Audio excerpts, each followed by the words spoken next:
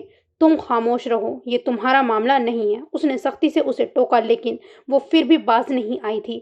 آپ اس کی بات، میں نے بولا ہے تم خاموش رہو۔ سن تو لیں وہ کیا کہنا چاہتی ہے۔ چٹاخ! اس نے مڑ کر اس کے گال پر تھپڑ جڑ دیا تھا۔ لڑکی خود بخود 2 قدم پیچھے ہٹ گئی تھی۔ وہ گال پر ہاتھ رکھے وہیں ساکت ہو گئی تھی۔ تمہیں میرا ایک بار کا کہا سمجھ نہیں آتا؟ میں نے کہہ جو دیا ہے، خاموش ہو جاؤ، یہ تمہارا معاملہ نہیں ہے۔ پھر بھی تمہیں سنائی نہیں دیتا؟ غصے سے کہتا وہ لڑکی کو دیکھنے لگا جو اسی طرح سہمی پیچھے ہٹ رہی تھی۔ کس رشتے سے یہاں آئی ہو؟ کس حیثیت سے یہاں قدم رکھا ہے؟ کیا لگتا ہوں میں تمہارا یا تمہاری ماں کا جو ادھر سب دوڑے چلے آتی ہو؟ جانتی ہو نا میں تم سب کے لیے مر چکا ہوں، پھر تم یہاں کیوں آئی ہو؟ وہ خطرناک ارادے سے لڑکی کی طرف بڑھا تو وہ چیخ مارتی پیچھے ہٹتی چلی گئی تھی۔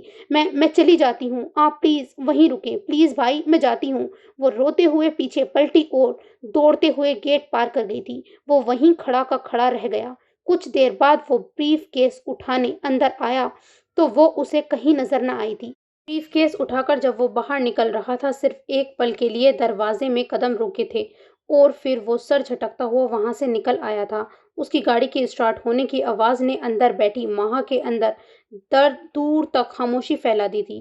پھر وہ ہاتھوں میں چہرہ چھپا کر رو پڑی۔ اس وقت اسے اپنا آپ بہت بے معنی لگ رہا تھا۔ ایک بار پھر وہ اپنے ساتھ سب سے ناراض ہو چکی تھی۔ شام کو جب وہ واپس لوٹا تو تب بھی وہ اسے کہیں نظر نہ آئی تھی۔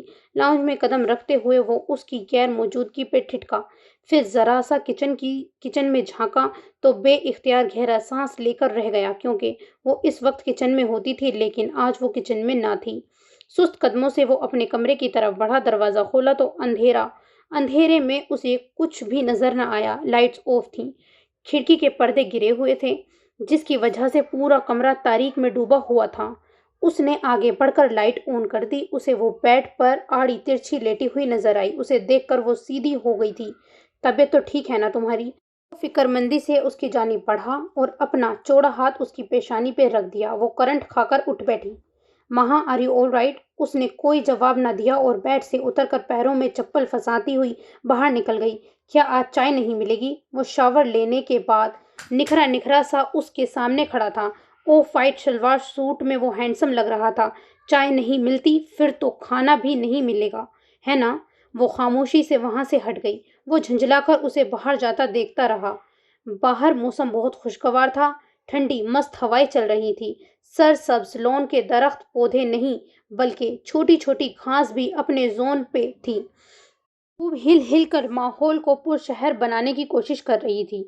وہ سبز گھاس پر گھٹنوں پہ سر رکھے بیٹھی تھی۔ وہ گرم گرم بھاپ اڑاتی چائے کے 2 کپ اٹھائے اس کے پاس آ بیٹھا۔ اس نے گردن گھما کر ایک پل اسے دیکھا اور پھر نیلے آسمان کو۔ چائے پی لو۔ اس نے فوراً کپ اس کے سامنے کیا لیکن اس نے کپ لینے کے لیے ہاتھ نہ بڑھایا تو وہ کپ اس کے سامنے رکھ کر اسے بغور دیکھنے لگا۔ اچانک ہوا کی تیز لہر اس کے سیاہ سلکی بالوں کو چھیڑ گئی۔ مصطفیٰ اسے بہت غور سے دیکھتا رہا۔ اس کے بالوں نے اس کے چہرے کو بھی چھو لیا تھا۔ اس کے لبوں پر مسکراہٹ کھل گئی۔ وہ وہیں سرسبز گھاس پر ہاتھ کا تکیہ بنا کر لیٹ گیا۔ کاش میں شاعر ہوتا۔ بہت شدت سے اسے خواہش نے اس کے اندر انگڑائی لی جو اس کے لبوں پر بھی آ گئی تھی، مگر سننے والی نے بہت بے اعتنائی برتی تھی اس کی اس خواہش پہ۔ بہت آہستگی سے اس کے نرم و ملائم بالوں پہ ہاتھ رکھا لیکن وہ جھٹکے سے پیچھے ہٹ گئی۔ وہ کچھ بول نہ سکا، صرف اپنے ہاتھ کو دیکھتا اور لب بھینچ لیے۔ کچھ دیر اسی طرح لیٹا رہا اور نیلے آسمان کو دیکھتا رہا۔ وہ بھی ذرا فاصلے پر بیٹھی نہ جانے کیا سوچے جا رہی تھی۔ دونوں کے درمیان خاموشی آن ٹھہری تھی۔ ہوا کے تیز جھونکے نے دونوں کو چونکا دیا۔ جانتی ہو، جہاں آج اتنی خاموشی ہے، پہل بہت شور ہوا کرتا تھا۔ کوئی خاموشی کو جانتا تک نہیں تھا۔ ہر وقت ہر سمے یہاں وہاں سے آوازیں آتی رہتی تھی، ہنسنے کی آوازیں، رونے کی آوازیں، لڑنے کی آوازیں، ایک دوسرے کو سلاواتیں سنانے کی آوازیں۔ لیکن آج ان در و دیواروں کو پتہ بھی نہیں کہ ہنسنا کسے کہتے ہیں، بولنا کسے کہتے ہیں۔ عجیب دکھ تھا اس کی آواز میں، اندر کو چیر دینے والا۔ آوازیں، ہنسی، مسکراہٹیں کہیں دفن ہو گئیں۔ اب نہ کوئی ہنسی ہے، نہ کوئی مسکراہٹ، نہ کوئی آواز، نہ کوئی کھلکھلاہٹ، سب چپ چاپ مر گئیں۔ اچانک ہی پتہ نہیں کس طرح لہجہ گلگیر ہوا تھا تو آواز میں نمی واضح ہو گئی تھی، لیکن اس نے پلٹ کر نہ دیکھا۔ زندگی آسان نہیں ہوتی، یہ آسان ہو بھی نہیں سکتی۔ بہت زہریلی ہے یہ زندگی، اندر تک کو زہریلا کر دیتی ہے۔ یہاں جینا بہت مشکل ہے، نہ جانے ہم کس طرح جی رہے ہیں، نہ جانے ہم۔ اچانک زبان کو دانتوں تلے دبا کر اسے دیکھنے لگا تھا۔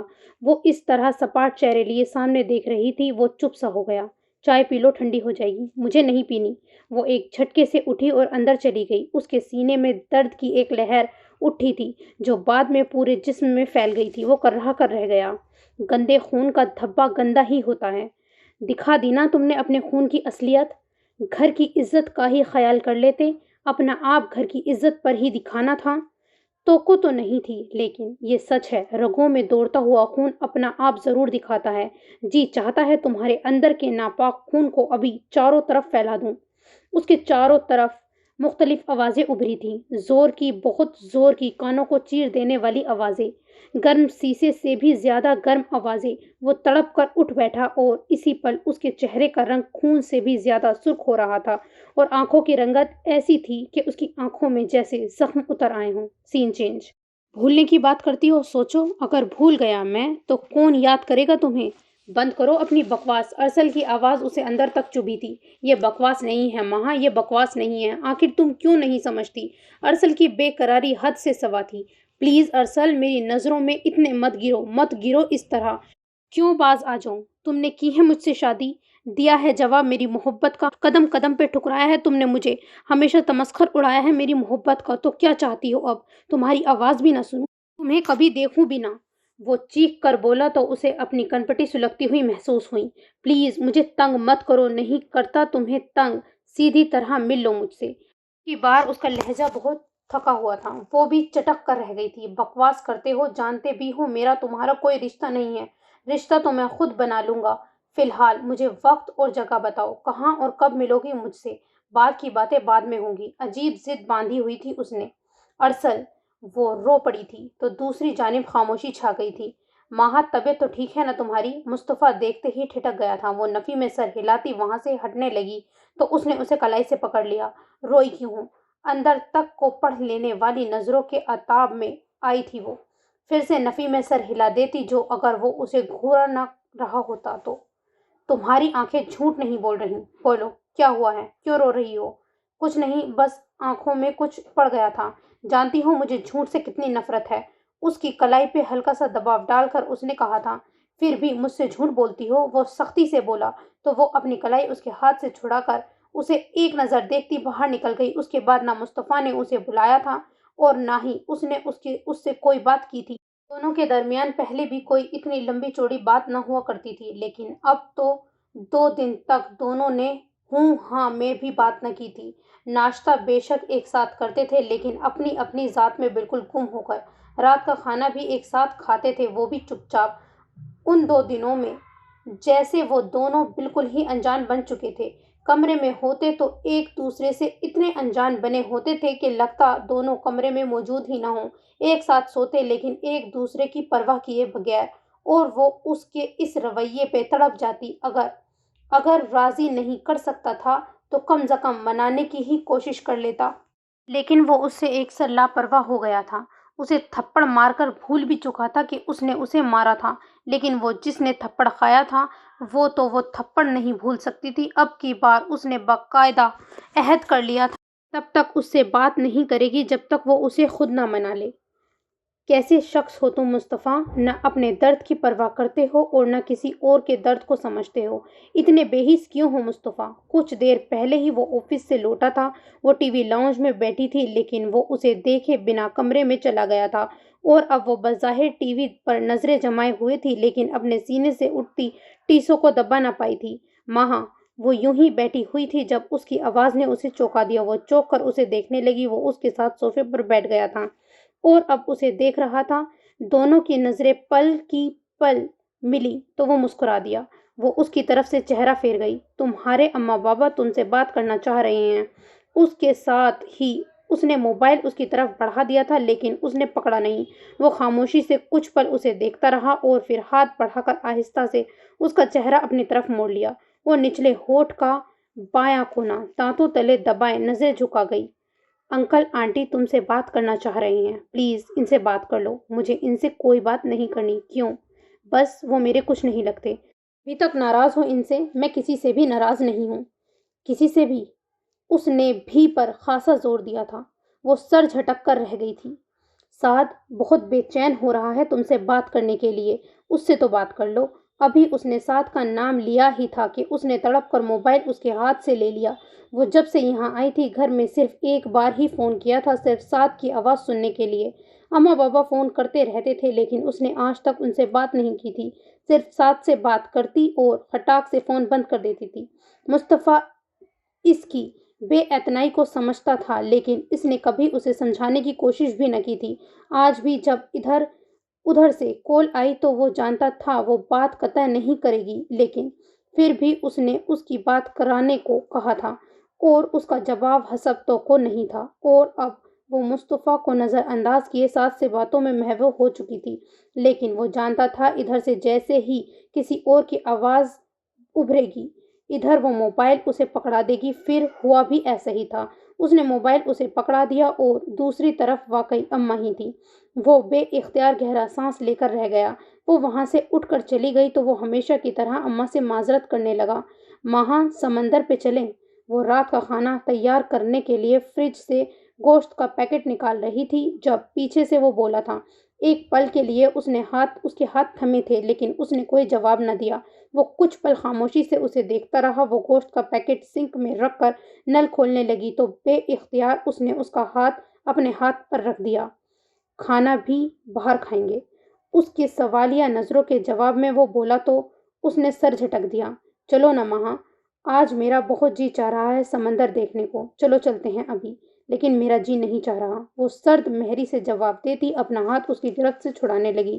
جب سمندر پر پہنچو گی تو جی اپنے آپ خوشگوار ہو جائے گا، بس تم چلو۔ وہ اپنے ہونٹوں پہ دھیمی سی مسکان سجا کر پرسوز نظروں سے اسے دیکھنے لگا۔ پلیز، میں نے نہیں جانا تو نہیں جانا، بحث کا فائدہ؟ ایک دم وہ چٹک کر بولی تھی تو اس نے اس کا ہاتھ چھوڑ دیا اور اسے دیکھنے لگا۔ وہ تپے چہرے کے ساتھ واپس پلٹ کر فریج سے کوئی اور چیز نکالنے لگی۔ اس وقت میرے اندر بہت گھٹن ہو رہی ہے ماں، اسی لیے میں سمندر پہ جانا چاہ رہا ہوں۔ جانے کیوں؟ اس کے اندر سے الفاظ ٹوٹ بکھرے نکلے تھے۔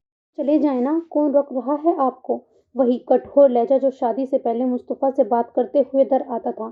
مصطفیٰ اسے صرف دیکھ کر رہ گیا۔ کچھ دیر اسے دیکھنے کے بعد وہ باہر جانے لگا تھا کہ دروازے سے ایک قدم پیچھے پلٹا اور اسے کلائی سے پکڑ کر اپنی جانب کھینچ لیا۔ وہ بوکھلا کر اسے دیکھنے لگی لیکن وہ اس کے دیکھنے کی پرواہ کیے بغیر اسے کھینچتا ہوا باہر لایا اور گاڑی کے اندر دھکیل دیا۔ وہ حیرت سے آنکھیں پھاڑے اسے دیکھتی رہ گئی تھی۔ اس نے ذرا سی گردن موڑ کر اس کی طرف نگاہ کی تو وہ اس کے ساتھ چلتے ہوئے بھی اس کے ساتھ نہیں تھا۔ پینٹ کی جیبوں میں ہاتھ پھنسائے لب سختی سے بیچے سامنے کسی غیر معلوم نقطے پر نگاہ جمائے وہ کسی اور ہی جہاں میں پہنچا ہوا تھا۔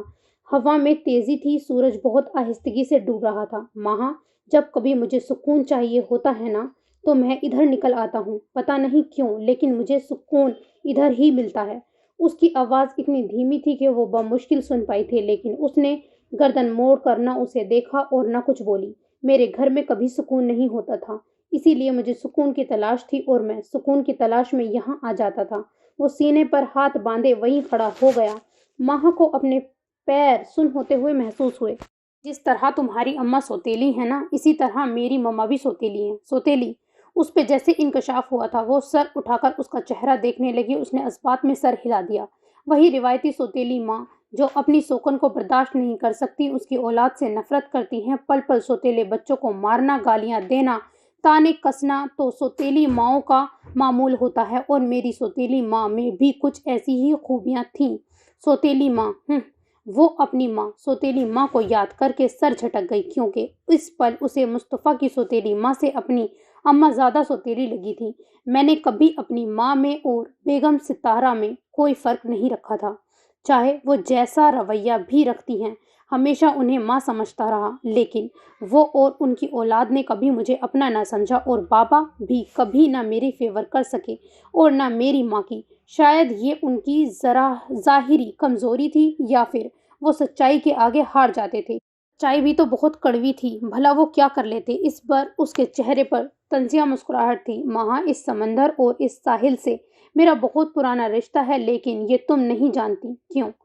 جواب میں تمہیں دینا چاہوں گا اگر تم پوچھو تو۔ اس کے چہرے پر ابھی نہیں کا سگنل دیکھ کر اسے خاموش ہونا پڑا۔ ماں، مجھے ناراض لوگوں کو منانا نہیں آتا۔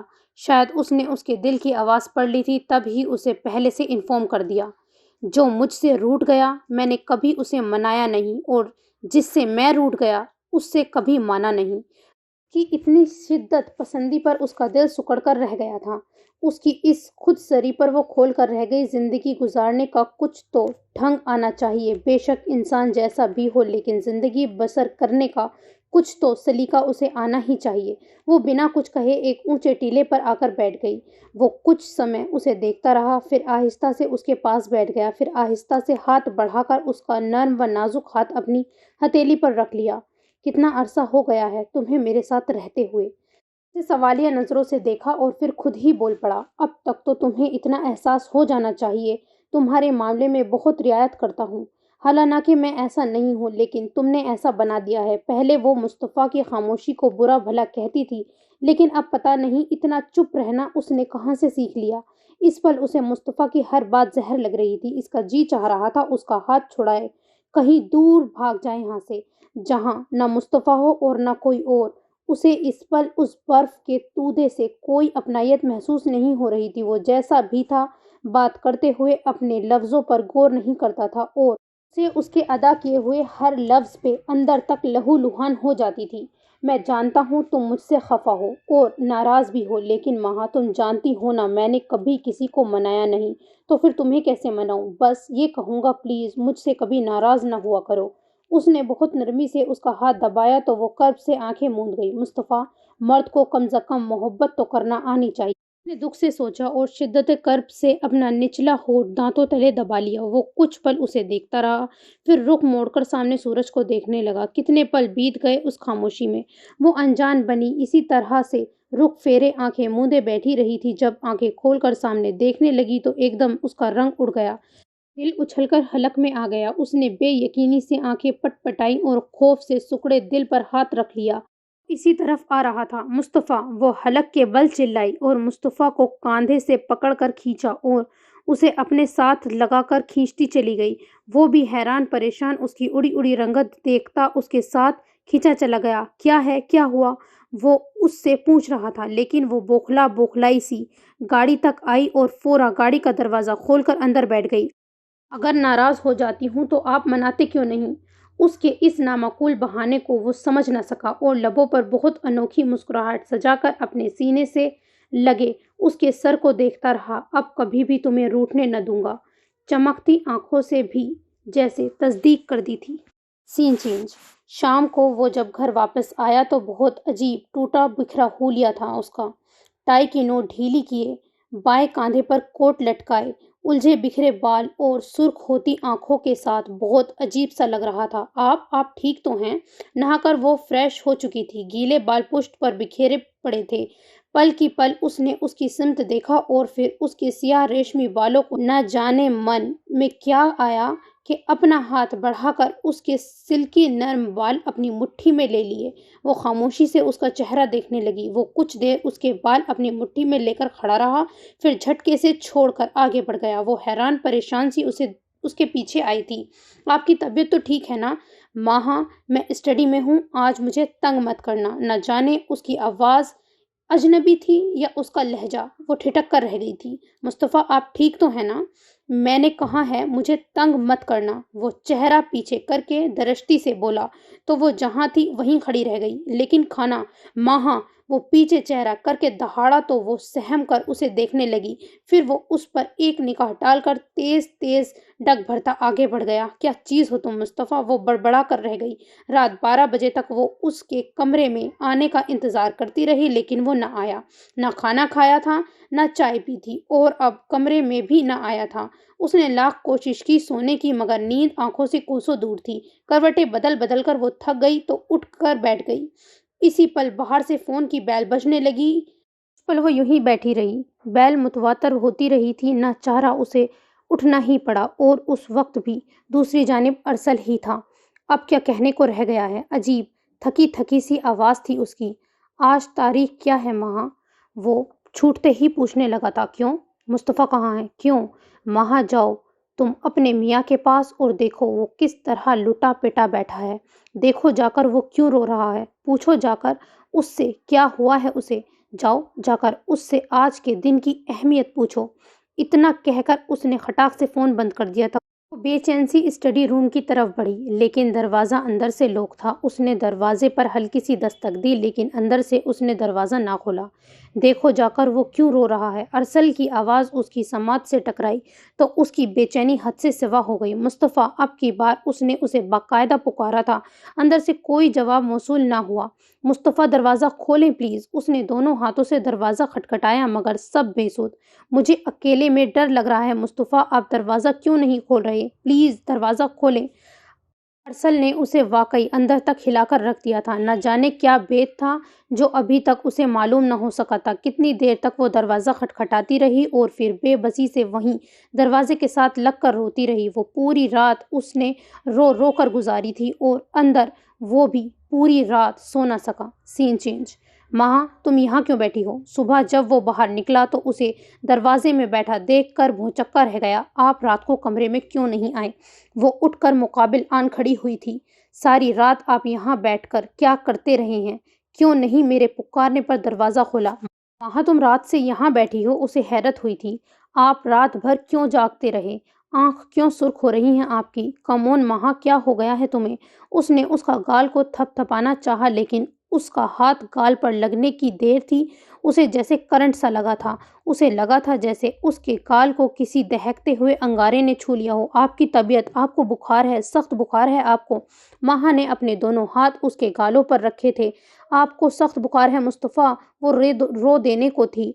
آپ رات بھر نہیں سوئے، جاگتے رہے ہیں نا؟ جب ہی اتنا تیز بخار ہو گیا ہے آپ کو، کیا ناراض ہو گئے تھے مجھ سے؟ بہت آہستگی سے اس کی آنکھوں سے آنسو ٹوٹے اور گالوں پر بہہ نکلے۔ مہا، بتائیں نا آپ، کیا ہوا تھا آپ کو؟ کیوں آپ نے ایسا کیا؟ اس کے اس پاگل پن پر وہ لبوں پر زبان پھیر کر رہ گیا۔ مصطفیٰ، میں نے کیا کیا ہے جو آپ مجھ سے ناراض ہو گئے ہیں؟ وہ رو رہی تھی۔ مجھے اس وقت بہت تھکاوٹ ہو رہی ہے مہا، میں آپ کے لیے دودھ اور ٹیبلٹ لے کر آتی ہوں۔ رہنے دو، مجھے نیند آ رہی ہے۔ وہ اس کا مزید سوال سے بچنے کی خاطر بیڈ پر لیٹتے ہی آنکھیں موند گیا تھا۔ وہ اس کے پاس ہی بیٹھی رہی اور اس کے بالوں میں انگلیاں چلاتی رہی۔ جب وہ سو گیا تو وہ وہاں سے اٹھ آئی۔ وہ فون اسٹینڈ کے پاس آئی اور آج اس نے وہ نمبر ملا دیا جس کو اس نے کبھی نہ ملانے کی قسم کھائی تھی۔ ہیلو ماں، میں مہا۔ اس کی بات بھی مکمل نہ ہونے پائی تھی کہ آنسو کا گولا اس کے حلق میں اٹک گیا۔ مہا، میری بچی کیسی ہے تو؟ ٹھیک تو ہے نا؟ اماں اس کی آواز سنتے ہی بے تابی سے اس کا حال و احوال پوچھنے لگی تھی۔ اس کی بے چینی میں تڑپ واضح تھی۔ اماں، مجھے آپ سے ایک ضروری بات کرنی تھی۔ کون سی بات میری بچی؟ اماں، کیا بات ہے؟ تیری آواز کیوں رندھی ہوئی ہے؟ ان کا پوچھنا تھا۔ وہ پھوٹ پھوٹ کر رو دی۔ کیوں رو رہی ہے میری بچی؟ مجھے بات تو بتا، کیا ہوا ہے تجھے؟ کیا مصطفیٰ نے کچھ کہا ہے؟ نہیں اماں، بابا کے بارے میں پریشان ہے تو بے فکر رہ، وہ بھی ٹھیک ٹھاک ہیں، سعد بھی ٹھیک ہے۔ اماں، مجھے کچھ اور کہنا ہے۔ کیا کہنا ہے؟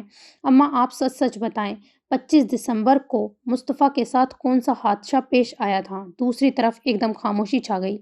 اماں، 25 ستمبر کو مصطفیٰ کے ساتھ کیا ہوا تھا؟ پلیز اماں بتائیں مجھے۔ دوسری طرف سے شاید فون بند کر دیا گیا تھا یا پھر لائن کاٹ دی گئی تھی۔ وہ سر پر ہاتھ رکھ کر اپنے آنسو روکتی صوفے پر آ بیٹھی، لیکن ابھی وہ بیٹھ بھی نہ سکی تھی کہ اس کی نظر مصطفیٰ پر پڑی جو اسٹڈی روم کی طرف بڑھ رہا تھا۔ ابھی تو آپ سوئے تھے؟ اس نے پیچھے سے اسے پکارا تو وہ چونکا، نہ جانے کیوں اس کے چہرے کا رنگ ایک لمحے کے لیے متغیر ہوا، پھر وہ اسی کی سمت بڑھ آیا تھا۔ پانی پینا ہے، آپ مجھے آواز دے لیتے۔ اس نے اس کی گھبراہٹ کو وہ محسوس کر رہی تھی۔ آپ چلیں اپنے کمرے میں پانی لے کر آتی ہوں۔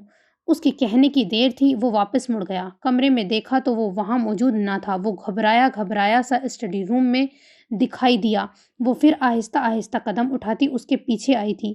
وہ متجسس تھی، اس لیے کھلے دروازے سے اندر داخل ہوئی۔ وہ بڑی عجلت میں ٹیبل پر سے کچھ چیزیں سمیٹنے لگا۔ اس نے دیکھ لیا شاید وہ کچھ تصویریں تھیں۔ ایسے ہی وہ تصویر اٹھا کر پلٹا، ایک دم ٹھٹک گیا۔ مصطفیٰ کے ہاتھ سے تمام چیزیں نیچے گر گئیں۔ اس کے پیروں کے پاس جو تصویر گری تھی انہوں نے اسے جھکنے پر مجبور کر دیا۔ یہ اس کی آواز اندر ہی اندر گھٹ کے رہ گئی تھی۔ وہ جو بھی تھی مصطفیٰ کے بے حد قریب کھڑی تھی۔ مصطفیٰ ایک دم سے دیوار کے ساتھ لگ گیا۔ مصطفیٰ میں پوچھتی ہوں یہ کون ہے یہ؟ وہ ڈوبتی آواز میں چلائی تھی اور اس کا گریبان پکڑ کر اسے جھنجھوڑ ڈالا۔ کیا بتاؤں؟ اس کی سرگوشی کمرے میں گونجی تھی۔ یہ ماہین ہے، میری پہلی محبت اور میری پہلی بیوی۔ مرد سچ بولتا تھا، ہمیشہ سچ ہی اس نے بولا تھا۔ کبھی لفظوں پہ اس نے غور نہیں کیا تھا، کبھی سرد لہجے پہ توجہ نہیں دی تھی۔ چاہے اس سے کتنا ہی بڑا کوئی نقصان ہو جائے، وہ سچا اور کھرا انسان تھا۔ اور آج ایک بار پھر اس نے سچ بول دیا تھا۔ وہ پھٹی پھٹی آنکھوں سے اسے دیکھ رہی تھی۔ اسے اپنے پیروں تلے زمین محسوس نہ ہو رہی تھی۔ اسے اپنے سامنے کھڑے شخص کا چہرہ دھندلاتا ہوا دکھائی دے رہا تھا اور جان ہاتھوں پیروں سے نکلتی ہوئی محسوس ہوئی۔ وہ مسلسل نفی میں سر ہلاتی چلی گئی تھی۔ سین چینج۔ مسٹر مصطفیٰ، ڈاکٹر نے اس کی سرخ آنکھوں میں دیکھا تھا۔ آپ کی مسز ہوش میں آ چکی ہیں۔ ڈاکٹر کا اتنا کہنا تھا کہ وہ کرسی سے اٹھ کھڑا ہوا۔ میں اس کو دیکھ سکتا ہوں؟ Y not? ماہا، وہ بے چینی سے اس کی سمت بڑھا۔ اس نے اس کو آواز سن کر آنکھیں میچ لی۔ ماہا میری جان۔ وہ اس پر جھکا اور بہت بے قراری سے اسے اپنی باہوں میں سمیٹ لیا۔ وہ کسمسا کر اس سے علیحدہ ہوئی تھی۔ پورے 8 گھنٹوں کے بعد ہوش میں آئی ہو۔ وہ کچھ نہ بولی، بس ٹکر ٹکر اسے دیکھتی رہی۔ ابھی گھر چلتے ہیں، میں ڈاکٹر سے اجازت لے کر آتا ہوں۔ وہ باہر نکل گیا تو وہ رو دی۔ سین چینج۔ ماہا اٹھو، دوا کھا لو۔ مصطفیٰ اس کے پاس کھڑا کب سے اسے دوا کھلانے پر اصرار کر رہا تھا، لیکن وہ اس کی طرف دیکھنا بھی گوارا نہیں کر رہی تھی۔ تنگ آ کر وہ اس کے پاس بیٹھ گیا۔ وہ آہستہ سے اٹھی اور کھلے دروازے سے باہر نکل گئی۔ جب سے وہ ہاسپٹل سے لوٹے تھے اس کا رویہ یہی تھا۔ رات کا کھانا بھی اس نے نہ کھایا اور جب رات کو سونے لگے تو وہ صوفے پر لیٹ گئی۔ ماہا، کیا ہو گیا ہے تمہیں؟ ادھر کیوں سو رہی ہو؟ وہ جج ہو کر بولا تو وہ اسے ایک نظر دیکھ کر آنکھیں بند کر گئی۔ میں نے تم سے کچھ پوچھا ہے؟ آپ خاموشی سے سو جائیں ورنہ میں یہ کمرہ بھی چھوڑ دوں گی۔ سختی سے کہنے پر وہ دوبارہ سے کچھ نہ بول سکا۔ اگلے کئی دنوں تک اس کا یہی معمول تھا۔ ماہا، مجھے تم سے کچھ کہنا ہے۔ ایک روز اس نے اس کی کلائی پکڑ کر اس سے کہا تھا۔ اس کے ماتھے پر بل پڑ گئے۔ میں کچھ بھی سننا نہیں چاہتی۔ اس کے ہاتھ سے کلائی چھڑا کر وہ آگے بڑھ گئی۔ یہ انداز اگلے 2 ہفتوں تک جاری رہا اور مصطفیٰ دن بدن اندر سے ٹوٹتا جا رہا تھا۔ سین چینج۔ ماہا، وہ ٹیرس پر کھڑی رمجم برستی بوندوں پر نظر ٹکائے نہ جانے کدھر کھوئی ہوئی تھی جب کسی نے اس کے کاندھے پر ہاتھ رکھا۔ وہ چونک کر پیچھے دیکھنے لگی۔ سردی بہت بڑھ رہی ہے، یہاں کیوں کھڑی ہو؟ مصطفیٰ بہت اپنائیت سے اسے دیکھ رہا تھا۔ وہ آہستگی سے وہاں سے ہٹ گئی، کوئی بھی جواب دیے بنا۔ وہ لب بھیج کر رہ گیا۔ کیا تم بھی میرے ماضی کا حصہ بننے والی ہو؟ ٹیرس کی گرل سے ٹیک لگائے وہ سوچنے لگا۔ وہ اس لڑکی کو نہ جانے کب سے چاہنے لگا تھا۔ اس کی محبت اس کی روح میں خون کی طرح سرایت کر رہی تھی۔ اس نے اس لڑکی کو اپنا دن رات بنا لیا تھا، لیکن وہ لڑکی اسے چھوڑنے والی تھی۔ وہ پل پل اسے اپنے سے دور ہوتا دیکھ رہا تھا، لیکن چپ تھا، خاموش تھا۔ اس خاموشی میں اس کی بے بسی نمایاں تھی، جو دیکھنے والا دیکھ سکتا تھا لیکن جس کو دیکھنا چاہیے تھا وہی دیکھ نہ پا رہی تھی۔ اماں بابا اور سعد ملنے آئے تو وہ سب بھول بھال کر ان کے گلے لگ گئی۔ مصطفیٰ حیران رہ گیا تھا، کہاں وہ ان سے فون پر بات تک نہ کرتی تھی اور اب ان کے ساتھ لگی کھڑی تھی۔ وہ اماں بابا کو معاف نہ کرنا چاہتی تھی لیکن ان کی محبت کے آگے ہار گئی تھی۔ ان کے سینوں پر سر رکھ کر کچھ دیر کے لیے تلخ حقیقت جھٹلا دیا۔ سوچا تھا وہ ان سے کبھی نہ ملے گی، انہیں اپنی صورت تک نہ دکھائے گی، لیکن آج ان کی محبت شفقت نے اس کے ناراض دل کو پگھلا دیا تھا۔ وہ رو رو کر ان سے معافی مانگ رہی تھی، کوئی شکوہ کوئی شکایت لبوں پر آ نہ سکا۔ اماں سے کہا بھی تو صرف اتنا، مجھ سے حقیقت چھپا کر بہت برا کیا آپ نے، میرے ساتھ بھی اور مصطفیٰ کے ساتھ بھی۔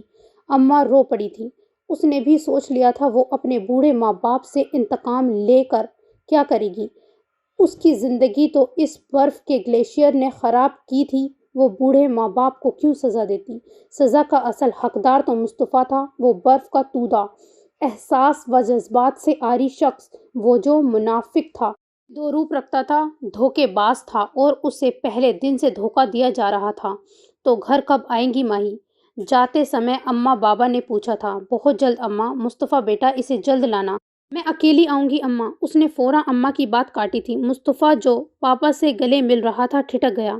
اب تو آنا ہی پڑے گا اماں، اس نے بے دردی سے کہا تھا، لیکن بیٹا مصطفیٰ کے ساتھ میں ان سے ہر تعلق توڑ کے آؤں گی۔ مصطفیٰ ایک دم دیوار کے ساتھ لگا تھا۔ بابا اور ساتھ گاڑی میں بیٹھ چکے تھے، انہوں نے اس کی بات نہ سنی تھی۔ اماں کے چہرے کا رنگ اڑ گیا تھا۔ نہیں بیٹا، یہ ظلم مت کرنا، اماں کی گھٹی گھٹی آواز نکلی تھی۔ پہلے آپ نے اپنی مرضی چلائی اور مجھے میری اجازت کے بغیر بیاہا، اب میں اپنی مرضی چلاؤں گی اور آپ کی اجازت کے بغیر اس سے آگے وہ نہیں بولی تھی کیونکہ اماں رو پڑی تھی۔ یہ ظلم مت کرنا ماہی، میرا بیٹا پہلے ہی اندر سے زخم ہو چکا ہے، اسے مزید کوئی زخم مت دینا۔ وہ کچھ نہ بولی۔ تم میری بیٹی ہو اور مرتضیٰ میرا بیٹا، میرے بیٹے کا خیال رکھنا، اسے مزید ٹوٹنے بکھرنے مت دینا۔ اماں کے رونے پر مصطفیٰ کا دل ٹکڑے ٹکڑے ہو رہا تھا، وہ سپاٹ چہرہ لیے کھڑی رہی۔ تو اب وہ وقت آ گیا ہے ماہا جب تم بھی مجھے چھوڑ کر جاؤ گی، میرے کمرے اور میرے گھر کو الوداع کہہ دو گی۔ کیا وہ وقت میرے نزدیک آنے والا ہے؟ کیا اب میری روح میرے جسم کا ساتھ چھوڑنے والی ہے؟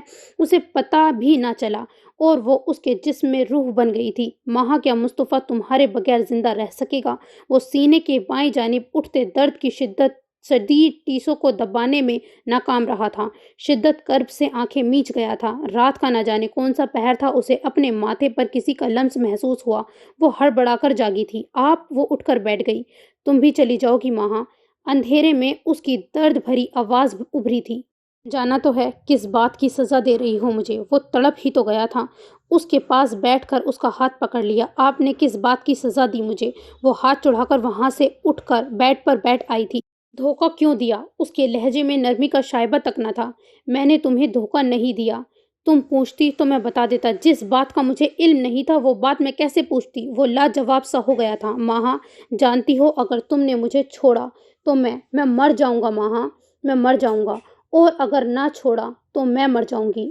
اس نے بہت بے دردی سے اندیکھا خنجر اس کے سینے میں دے مارا تھا۔ ماہا، میرے اندر پہلے ہی مرا ہوا ہے، وہ تڑپ کر بولا تھا۔ میرا اندر کون سا زندہ ہے ماہا، پلیز۔ اس نے ہاتھ اٹھا کر اسے کچھ کہنے سے باز رکھا تھا۔ میں نہیں چاہتی جو گھر میں نے کل چھوڑنا ہے وہ آج ہی چھوڑ دوں۔ اس کے اتنے تیز لہجے پر وہ آگے کچھ اور بول ہی نہ سکا۔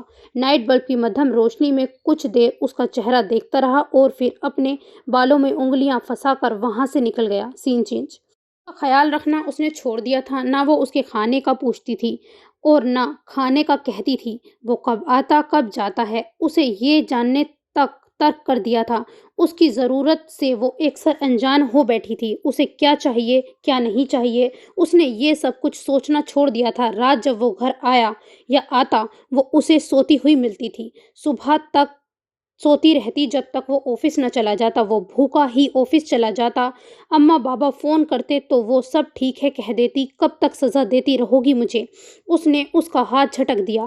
آج نہیں ماہا، آج نہیں، بہت سہلی دوری تمہاری، اب نہیں، مجھ سے برداشت نہیں ہوتا۔ اور وہ اس کے گرد اپنی گرفت مضبوط کرتے ہوئے بولا، پلیز۔ وہ چیخ پڑی تھی، مجھے آپ جیسے دھوکے باز سے کوئی تعلق نہیں رکھنا ہے، مجھے مزید دھوکہ مت دیجیے پلیز۔ وہ اپنا آپ چھڑا کر پھر سے صوفے پر جا بیٹھی تھی۔ اس کی آنکھوں سے ٹپکنے والا ہر آنسو اس کے احساس ندامت میں مبتلا کر رہا تھا۔ سین چینج۔ مجھے آزادی چاہیے۔ وہ ٹی وی پر نظریں جمائے بیٹھا تھا جب وہ اس کے قریب آ کھڑی ہوئی تھی۔ اس کے ہاتھ میں پکڑے کف کی چائے چھلکی تھی۔ وہ بے تاثر نظروں سے اسے دیکھنے لگا۔ کیوں؟ اس کا لہجہ ہی نہیں اندر بھی ٹھنڈا ہو رہا تھا۔ آزاد ہونے کے لیے وجہ ضروری ہے؟ اس کی آنکھوں میں آنکھیں ڈال کر پوچھا۔ ہاں۔ وہ بھی کپ ٹیبل پر رکھ کر اس کے مقابل کھڑا ہو گیا تھا۔ وجہ آپ جانتے ہیں؟ میں نہیں جانتا۔ مصطفیٰ نے اس کے کاندھوں پہ دونوں ہاتھ رکھ کر ذرا سا دباؤ ڈالا تھا۔ نہیں جانتے تو رہنے دیں، مجھے طلاق دیں۔ وہ پیچھے ہٹنا چاہتی تھی لیکن اس کی کوشش کو وہ ناکام کر رہا تھا۔ میں نے تم سے کہا تھا ماہا، جب مجھے چھوڑ کے جانے لگو تو مجھے جانے کی وجہ بتا کر جانا، اور اب بھی یہی کہہ رہا ہوں، مجھے طلاق لینے کی اصل وجہ بتاؤ۔ وجہ کیا ہوگی؟ کیا آپ اس وجہ سے ناواقف ہیں؟ ابھی 2 ماہ پہلے ہی تو آپ نے اپنی شادی کا اعتراف کیا تھا۔ اب کی بار اس نے جھٹکے سے اس کا ہاتھ اپنے کاندھوں سے ہٹایا۔ تو کیا مرد 2 شادیاں نہیں کر سکتا؟ وہ بھی دھیمی آواز میں، جیسے دہاڑا تھا۔ کر سکتا ہے، کیوں نہیں کر سکتا، لیکن اس طرح دھوکہ دہی سے نہیں، اس طرح فراڈ کے ساتھ نہیں، جس طرح آپ نے کی ہے، جس طرح آپ نے میرے ساتھ دھوکہ کیا ہے، مجھ جیسے اندھیرے میں رکھا ہے۔ ماہا تم ایسی تو نہ تھی۔ کتنی بے بسی تھی اس کے لہجے میں، کتنی لاپرواہی، لیکن وہ محسوس ہی نہ کر سکی۔ آپ نے بنا دیا ہے ایسا مجھے۔ دھوکہ دے کر کیا ملا آپ کو؟ میری زندگی ہی خراب ہوئی نا۔ وہ میری پہلی بیوی تھی، میرے ساتھ چند گھنٹے رہی۔ جھوٹ مت بولیے آپ جیسے منافق ہزاروں دیکھے ہیں میں نے۔ اس طرح بے بنیاد الزام مت لگاؤ۔ الزام نہیں، سچ ہے، جو کل بھی آپ کے سامنے تھا اور آج بھی ہے۔ یہ اور بات، ہمیشہ آپ نے اسے سچ کو جھٹلایا ہے۔ ماہا تم غلط کہہ رہی ہو۔ بنا سوچے سمجھے مجھ پر پتھر مت گراؤ، میں پہلے ہی لہو لہان ہوں، مزید زخمی مت کرو مجھے۔ پہلے دوسروں کے ہر وار پہ سنبھل گیا تھا، لیکن اب نہ سنبھل پاؤں گا۔ میں نے ابھی تو زندگی جینا سیکھی ہے، ابھی تو مجھے زندگی گزارنے کا ڈھنگ آیا ہے، اور ماہا تم مجھے ابھی سے ہی اس زندگی سے دور کرنا چاہ رہی ہو۔ اتنا ظلم مت کرو، میں تمہارے لگائے گئے زخموں کو سہ نہیں پاؤں گا۔ ظلم میں نہیں، آپ مجھ پر کر رہی ہیں، مجھے قدم قدم پر زخمی آپ کر رہی ہیں۔ بہرحال جو بھی ہے، مجھے ہر حال میں آپ سے طلاق چاہیے۔ میں تمہیں طلاق نہیں دوں گا ماہا۔ کیوں نہیں دیں گے آپ مجھے طلاق؟ میں عدالت کا دروازہ بھی کھٹکھٹا سکتی ہوں۔ میری مجبوری سمجھنے کی کوشش کرو۔ تم کیوں نہیں میری مجبوری سمجھ رہی ہو؟ کیا مجبوری ہے آپ کی؟ محبت کرنے لگا ہوں تم سے، شدید محبت، جس طرح پہلے ماہین سے کی تھی۔ ہاں، لیکن اس سے بھی زیادہ، بہت زیادہ، بہت خوب۔ ماہا تم ماہین کے مسئلے کو لے کر اس قدر بڑا مسئلہ کیوں بنا رہی ہو؟ صرف ماہین کے مسئلے کو نہیں مصطفیٰ، اور بھی بہت سے مسائل ہیں، اور بھی بہت سی باتیں ہیں جو مجھے آزاد ہونے پر مجبور کر رہی ہیں۔ تم مجھے معاف نہیں کر سکتی؟ معافی؟ آپ معافی کا کہہ رہے ہیں مصطفیٰ؟ اتنے بڑے دھوکے کے بعد بھی معافی کی کوئی گنجائش بچی ہے؟ تمہارا دل تو بہت وسیع ہے۔ ہاں ہے میرا دل وسیع، میں معاف کر سکتی ہوں آپ کو۔ آپ نے ایک گھر کی خاطر، صرف ایک گھر کی خاطر ہی ماں بہنوں کو گھر سے نکال دیا۔ میں اس کے بارے میں آپ سے نہیں پوچھوں گی۔ آپ نے دوبارہ ان سے کوئی رشتہ کیوں نہ جوڑا، یہ بھی نہیں پوچھوں گی۔ آپ نے ماہین سے کتنی محبت کی، اور اس سے کیوں اور کب شادی کی؟ پھر اس سے مجھے کوئی اعتراض نہیں، لیکن میں یہ ضرور آپ سے پوچھنا چاہوں گی، اور آپ نے کتنی عورتوں کے ساتھ تعلق تھے، اور آپ اتنے بے غیرت اور بے ضمیر کیوں ہو گئے تھے؟ آپ نے اپنی بھابھی۔ تھپڑ اس کے رخسار پر پڑا، وہ صوفے پر گری، وہ دھپ دھپ کرتا وہاں سے نکل گیا تھا۔ رات کو وہ گھر نہیں لوٹا تھا۔ وہ 3 بجے تک جاگتی رہی، لیکن وہ نہیں آیا۔ وہ لاکھ نانا کرتی رہی، لیکن اندر سے وہ خوف زدہ ہو چکی تھی۔ اسے کسی انہونی کا خدشہ تھا۔ 2-3 بار دل میں آیا اسے فون کر لے، لیکن بار بار وہ دل جھٹک کر دیتی تھی، دل کی آواز دبا دیتی تھی۔ لیکن جب 3:30 بجے تک بھی وہ نہ آیا تو وہ دل کی آواز زیادہ دیر تک نہ دبا سکی، لیکن بار بار اس سے رابطہ کرنے پر بھی اس کا موبائل آف ملا تھا۔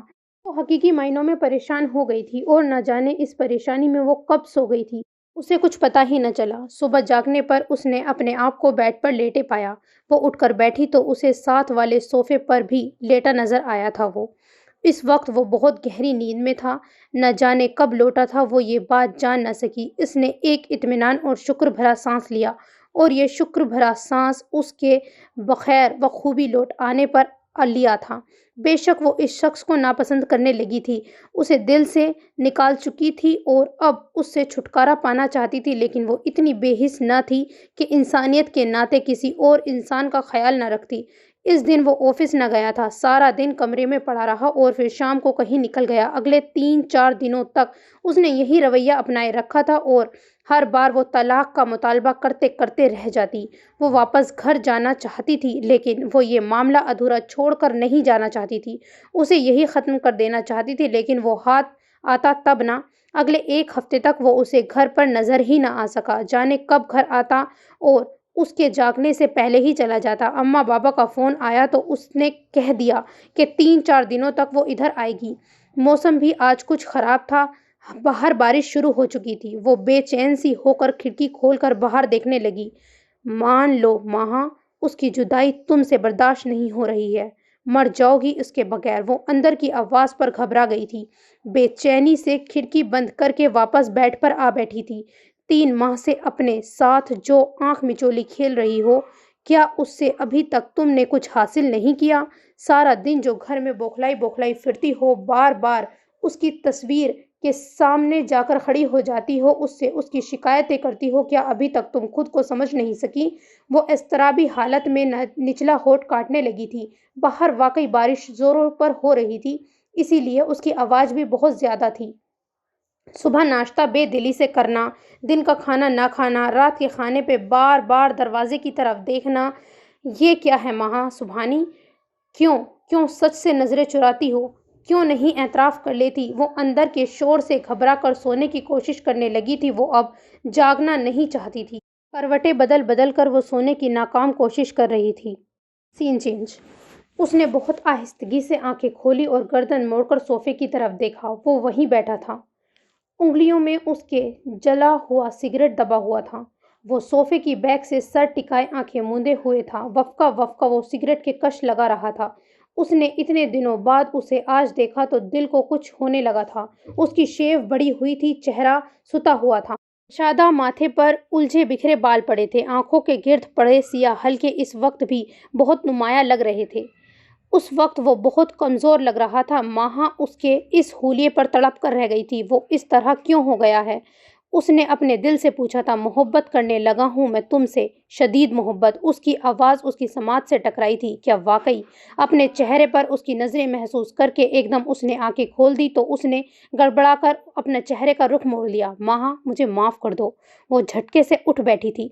اس کی آواز پہ نہیں بلکہ اس نے اس کے پیر پکڑ لیے تھے۔ یہ کیا کر رہے ہیں آپ؟ اس نے جھٹکے سے اپنے پیر واپس کھینچے تھے۔ مجھے معاف کر دو ماہا، اس طرح ناراض ہو کے مت جاؤ، میں نہیں رہ سکتا تمہارے بغیر۔ بہت چاہتا ہوں تم سے، جدا ہو کر زندہ نہیں رہ سکتا، لیکن ماہا نہیں رہ سکتا میں تمہارے بغیر۔ وہ باقاعدہ اس کے سامنے ہاتھ جوڑے ہوئے تھا۔ اس نے تڑپ کر اس کا ہاتھ کھولنے چاہے۔ مجھے لگتا ہے ماہا مصطفیٰ تمہارے بغیر کچھ نہیں، اس کی زندگی کی سانسیں تم سے مشروط ہیں۔ مصطفیٰ تمہارے بغیر رہ نہیں سکتا تو جیے گا کیسے؟ اس پہ ترس کھاؤ ماہا، اس پہ کچھ رحم کرو۔ بے چارگی سے اس کی سرخ آنکھوں میں پانی آ گیا تھا۔ مصطفیٰ پلیز، یہ کیا کر رہے ہیں آپ؟ کھولیں ہاتھ، مجھے معاف کر دو، مجھ سے اس طرح ناراض مت رہو۔ تمہیں جو کچھ بھی بتایا گیا ہے وہ غلط ہے، سب کچھ جھوٹ ہے ماہا۔ تمہیں مجھ سے متنفر کرنے کے لیے یہ سب کچھ بتایا گیا ہے، لیکن تم تو میری ہو نا؟ مجھ پہ یقین ہے نا؟ مجھ پہ اعتماد ہے؟ پھر کیوں ان کی باتوں میں آ گئی؟ ماہا میں تمہیں سب کچھ بتانا چاہتا ہوں، اپنے ایک ایک شب و روز کو تمہارے سامنے رکھ دینا چاہتا ہوں، مگر ایک شرط ہے ماہا، اگر ساری کہانی میں مجھے غلط پاؤ تو بے شک مجھے چھوڑ کر چلی جانا، لیکن اگر حالات میرے حق میں ہوئے تو انصاف ضرور کرنا۔ مصطفیٰ نے اتنی بے چارگی سے کہا کہ وہ کچھ بول نہ سکی، بس خاموشی سے اس کا چہرہ دیکھتی رہی جہاں کرب و اذیت کی لکیریں اپنی جھلک دکھا رہی تھیں۔ سین چینج۔ مصطفیٰ غریب ماں کا غریب بیٹا تھا۔ نانی بیماری کی وجہ سے چل بسی تھی۔ نانا آئے روز بیمار رہتے تھے۔ میری امی ان کی اکلوتی اولاد تھیں۔ ایک دن شہر سے کچھ ڈاکٹر آئے تھے۔ امی کو خبر ہوئی تو وہ اپنے ابا کو ان کے پاس لے گئیں۔ وہاں ان کی ملاقات ڈاکٹر مرتضیٰ علی سے ہوئی تھی، جنہوں نے میری نانا کا مفت علاج کیا۔ ڈاکٹرز کی ٹیم نے گاؤں میں 15 دن رہنا تھا۔ ڈاکٹر مرتضیٰ علی نے میری امی سے کہا کہ وہ اپنے ابو کو ایک بار پھر ان کے پاس لے کر آئیں۔ امی نے ان کی ہدایت پر عمل کیا اور نانا کو ان کے پاس دوبارہ لے گئیں۔ وہاں جا کر انہیں احساس ہوا کہ ڈاکٹر مرتضیٰ علی بہت بے چین سے ان کے آنے کا انتظار کر رہے تھے۔ ڈاکٹر مرتضیٰ علی ان کے گھر چلے آئے۔ میں تم سے شادی کرنا چاہتا ہوں، ایک دن انہوں نے بہت بے تابی سے کہا تھا، اور امی نے سادگی سے کہہ دیا کہ نانا سے بات کر لیں۔ ڈاکٹر مرتضیٰ علی بہت بے چین طبیعت کے مالک تھے۔ انہوں نے نانا سے بات کر لی۔ انہوں نے امی سے ان کی شادی کا عندیہ دے دیا۔ وہ شاید اسی انتظار میں زندگی کے دن گن رہے تھے۔ 3 دن بعد وہ اپنے حقیقی مالک سے جا ملے۔ ڈاکٹرز کی ٹیم نے اس روز واپسی چلے جانا تھا۔ جاتے وقت وہ میری امی کو ڈھیروں تسلی دلاسے دے کر گئے تھے اور بہت جلد واپس آنے کو کہا، اور میری ماں اسی روز سے ان کے واپسی کے دن گننے لگی تھی، لیکن ان کا انتظار طویل ہوتا گیا اور پھر انہیں میری آمد کے بارے میں خبر ہوئی تو وہ بیمار ہو گئی تھی۔ ڈاکٹر مرتضیٰ علی کو ان کی یاد واپس کھینچ لائی۔ انہوں نے اس قدر بیمار دیکھا تو شہر لے آنے کی تیاری کرنے لگے، اور جب شہر لائے تب امی کو خبر ہوئی کہ انہوں نے ان سے دوسری شادی کی تھی۔ ان کی پہلی بیوی ستارہ بیگم تھی، جنہوں نے میری ماں کو قبول کرنے سے صاف انکار کر دیا۔ تب ان کی ایک بڑی بیٹی اور ایک بیٹا تھا۔ ڈاکٹر مرتضیٰ علی نے پورے خاندان کی مخالفت کے باوجود امی کو اپنے پاس رکھا اور انہیں وہی محبت توجہ دی جو وہ ستارہ بیگم کو دیتے تھے۔ جس دن میں پیدا ہوا، امی اسی دن چل بسیں۔ پاپا کے ہاتھ پیر پھول گئے، چونکہ مما نے امی اور ابو کو شادی کو قبول نہ کیا تھا، اسی لیے انہوں نے مجھے ناجائز قرار کر دیا۔ ادھر پاپا پریشان تھے، انہوں نے میرے لیے آیا رکھنا چاہی تھی، لیکن مما کی چھوٹی بہن جو اپنے والدین کی وفات کے بعد اپنی بڑی بہن ستارہ بیگم کے پاس رہ رہی تھی، انہوں نے پاپا کو آیا رکھنے نہ دی اور مجھے اپنی گود میں لے لیا، اور یہیں سے میں ان کے قریب ہوتا چلا گیا۔ گھر کے سب بچے انہیں خالہ جانی کہتے تھے، میں بھی انہیں خالہ جانی ہی کہنے لگا۔ وہ بہت اچھی تھی، دوسروں کا بہت خیال رکھتی تھی، ہر ایک سے محبت کرتی تھی۔ ان کی محبت دیکھ کر میں بھی ان سے محبت کرنے لگا۔ ماما کا میرے ساتھ وہی سوتیلا روپ تھا، انہوں نے میرے ساتھ وہی ظلم کیا جو سوتیلی ماں اور ماں سے روایت رکھی جاتی ہے۔ میری دوسری بہن بھائی بھی اپنی ماں کے دیکھا دیکھ مجھے ذلیل کرنے لگے تھے۔ بھی تھا وہ میرے بہن بھائی تھے، مجھے ان کے ساتھ مل جل کر رہنا بہت اچھا لگتا تھا۔ سب سے بڑی بہن مومنہ تھی جو دل کی اچھی تھی، مومنہ سے چھوٹا ارتضیٰ تھا، اور پھر مشتبہ اور ایمان، ان تینوں کو مجھ سے خدا واسطے کا بیر تھا۔ نور سب سے چھوٹی تھی جس سے مجھے بہت محبت تھی، اور ارتضیٰ مشتبہ سے زیادہ مجھ سے محبت کرتی تھی۔ مومنہ اگر مجھے پسند نہیں تو ناپسند بھی نہیں کرتی تھی، جبکہ ایمان بہت سخت جھگڑالو اور جنونی قسم کی لڑکی تھی۔ اگر کبھی میں اس کی کسی چیز کو ہاتھ بھی لگا دیتا تو چیخنے چلانے لگتی۔ پھر ایک وقت ایسا آیا کہ مجھے گھر سے وحشت محسوس ہونے لگی۔ میں نے یہ اظہار اپنے پاپا سے بھی کر دیا، لیکن انہوں نے کب میری حمایت کی تھی جو اس وقت میرا ساتھ دیتے؟ انہوں نے اپنے آپ کو بے بس ثابت کر دیا۔ خالہ نے ماں بن کر دکھایا اور ہر مشکل مقام پر میرا ساتھ دیا۔ میری ٹوٹی پھوٹی شخصیت کو انہوں نے کافی حد تک جوڑنے کی کوشش کی تھی، لیکن پھر بھی اتنی کامیاب نہ ہو سکیں، کیونکہ میرے دوسرے بہن بھائیوں کے مقابلے میں کچھ بھی نہ تھا، ایک نحیف، کمزور، لاغر سا لڑکا۔ میں بہت حساس تھا، دوسروں کے دکھ درد پہ تڑپ اٹھتا تھا۔ وقت گزرتا رہا، دن کٹتے رہے، پاپا نے مجھے لکھایا، پڑھایا اور اپنے بزنس میں شامل کر لیا، جس کی مما اور میرے بہن بھائیوں نے بہت مخالفت کی، لیکن یہاں پاپا نے کسی کی نہ سنی۔ لیکن میں اس مقام پر خوش ہونے کی بجائے اور اداس ہو گیا، کیونکہ انہی دنوں خالہ امی کی شادی ہو گئی تھی ماہا کے ابو سے۔ اب میں کسی سے اپنے دل کی حالت بیان نہیں کرتا تھا، لیکن میں بہت اداس تھا۔ گھر میں جو ماما پاپا کی جنگ جاری تھی اس سے بہت گھبرا رہا تھا۔ نہ جانے کس بات پر ارتضیٰ نے اس دن میرے ساتھ جھگڑا کیا تھا کہ میں نے غصے میں آ کر اس کا گریبان پکڑ لیا۔ چونکہ وہ میرا بڑا بھائی تھا، اسی لیے گھر میں اس بات کو بہت اچھالا گیا۔ ماما مجھے گھر سے نکالنے پر بازد تھی، لیکن پاپا میرے حق میں تھے۔ میرے سب بہن بھائی ماما کی طرف تھے سوائے نور کے۔ اس دن ہمارے گھر میں بہت بڑا طوفان اٹھا تھا اور پاپا نے غصے میں آ کر یہ گھر میرے نام کر دیا، لیکن اس کے بارے میں میرے علاوہ کسی کو نہ پتا تھا۔ میں نے پاپا کو منع کرنا اور روکنا چاہا تھا، لیکن انہوں نے میری ایک نہ سنی۔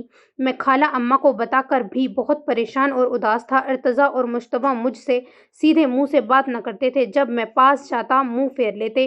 بہنوں کا بھی یہی رویہ تھا۔ نور کو بھی انہوں نے ورگلا کر رکھ دیا تھا، اسے پھر بھی میں نے راضی کر ہی لیا، لیکن وہ چاروں بری طرح مجھ سے متفکر ہو گئے تھے۔ گھر میں اتنی ٹینشن تھی کہ میں کہیں دور بھاگ جانے کا سوچنے لگا تھا، اس پر عمل نہ کر سکا۔ ایک دن مجھے شام کو سمندر پر چلا گیا۔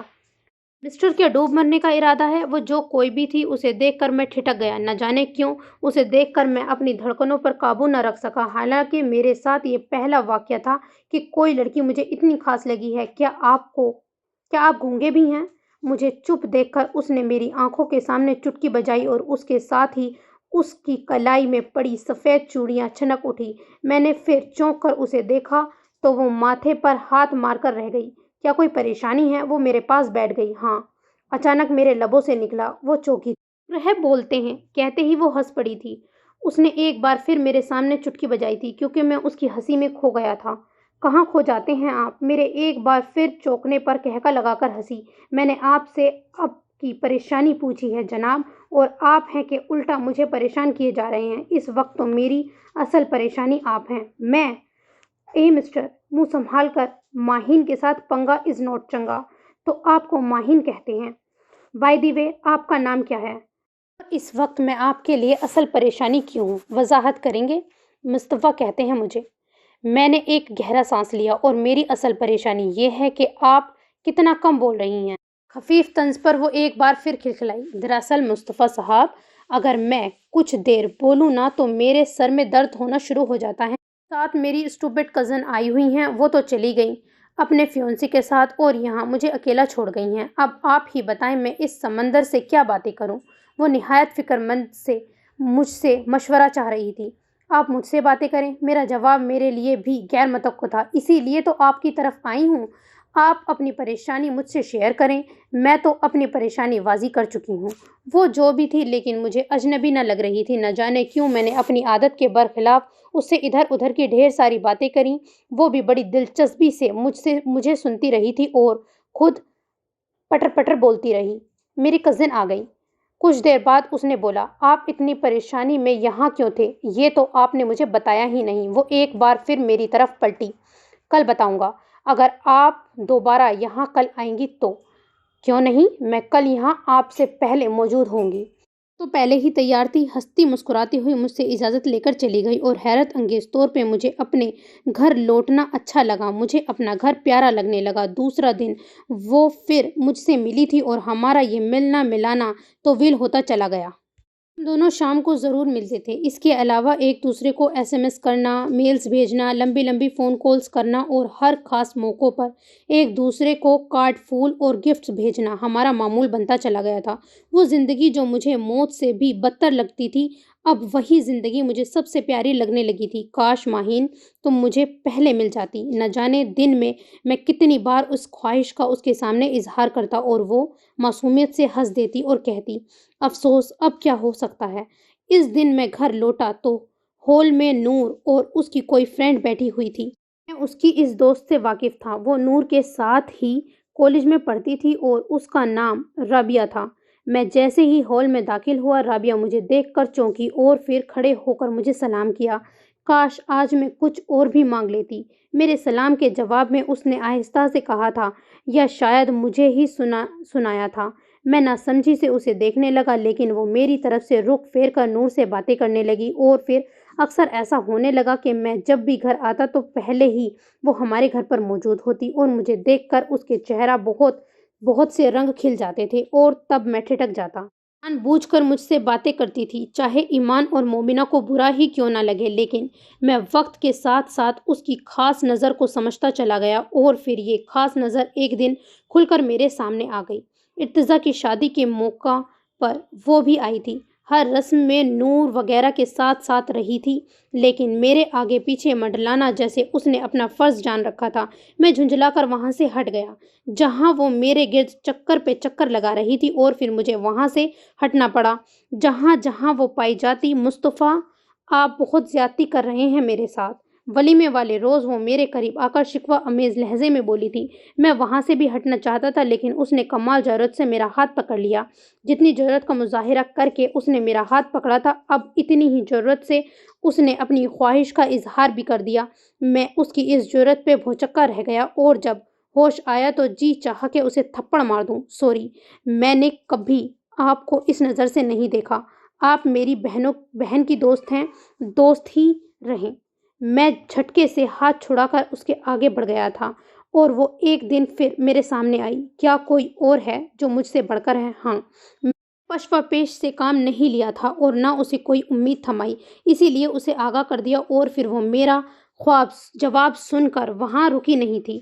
پتہ نہیں کیوں اس واقعے کے بارے میں نے ماہین کو کچھ نہ بتایا۔ ارتضیٰ کی شادی کے بعد مما مومنہ کی شادی بھی کرنا چاہتی تھی۔ میرا ایک دوست تھا وہاب، اس نے مومنہ کو کسی تقریب میں دیکھا تھا۔ ایک دن اس کی امی اس کا پروپوزل لے کر ہمارے گھر آئیں۔ چونکہ مما وہاب سے واقف تھیں اور جانتی تھیں کہ وہ میرا دوست ہے، اسی لیے بات کو انہوں نے لے کر طوفان اٹھایا کہ مما نے اگلے پچھلے سب حساب برابر کر دیے۔ مما کو تو میں نے کوئی جواب نہیں دیا، البتہ جب ارتضیٰ اور مجتبیٰ نے وہی سلوک میرے ساتھ کرنا چاہا جو مما میرے ساتھ کر رہی تھی، تب میں نے اپنے حواس پر قابو نہ رکھ سکا اور ان دونوں سے جھگڑ پڑا۔ معاملہ ہاتھاپائی تک پہنچ گیا تھا۔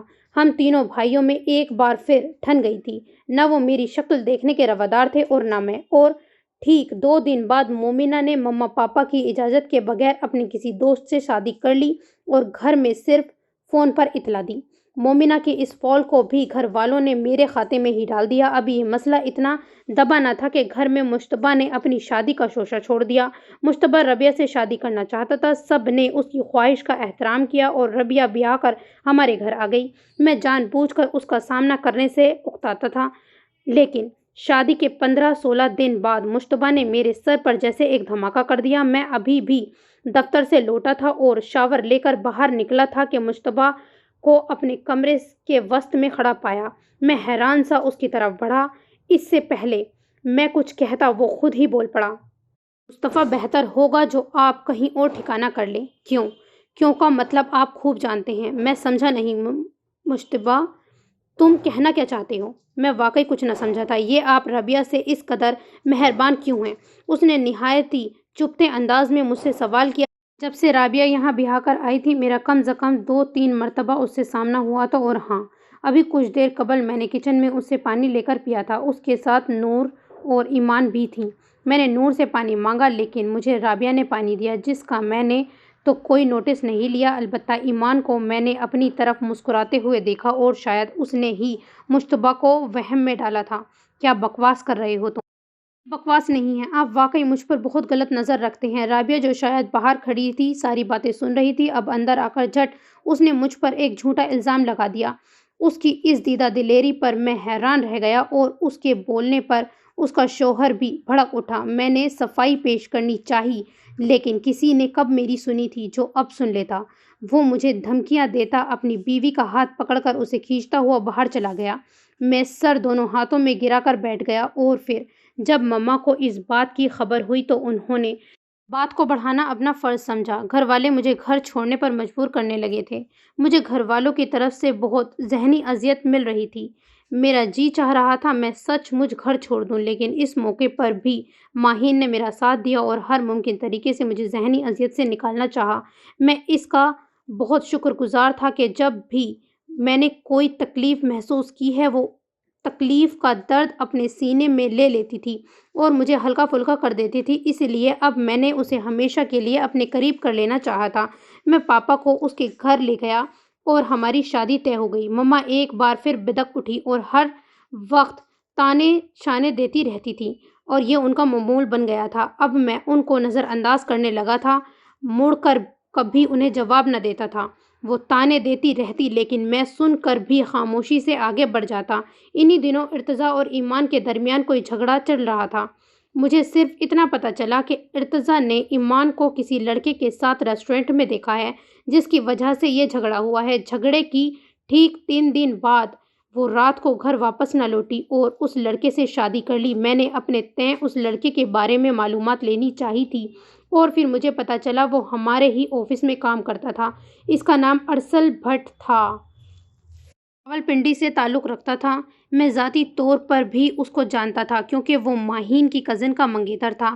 اس کی ریپوٹیشن اچھی نہیں تھی۔ میں نے کئی بار اسے لڑکیوں کے ساتھ دیکھا تھا۔ باتوں باتوں میں اسے سمجھانا بھی چاہا تھا لیکن وہ ہنس دیتا۔ یہ تو ایمان کے گھر چھوڑنے کے 3 دن بعد ہمیں پتہ چلا کہ اس کا تعلق کبھی ایجنسی سے تھا۔ اس نے 2 لڑکیوں کو شارجہ سپلائی کیا تو وہ پولیس کے ہتھے چڑھ گیا۔ چونکہ وہ دونوں لڑکیاں جن میں ایمان بھی تھی شارجہ پہنچ چکی تھی اور ارسل بھی یہی تھا، اسی لیے کوئی خاص ثبوت نہ ملنے پر وہ جلد ہی رہا ہو گیا۔ اور ادھر شارجہ میں پہلے ہی دن کئی عورتوں کے ساتھ ایمان بھی پکڑی گئی۔ ادھر مما کو ہارٹ اٹیک ہو گیا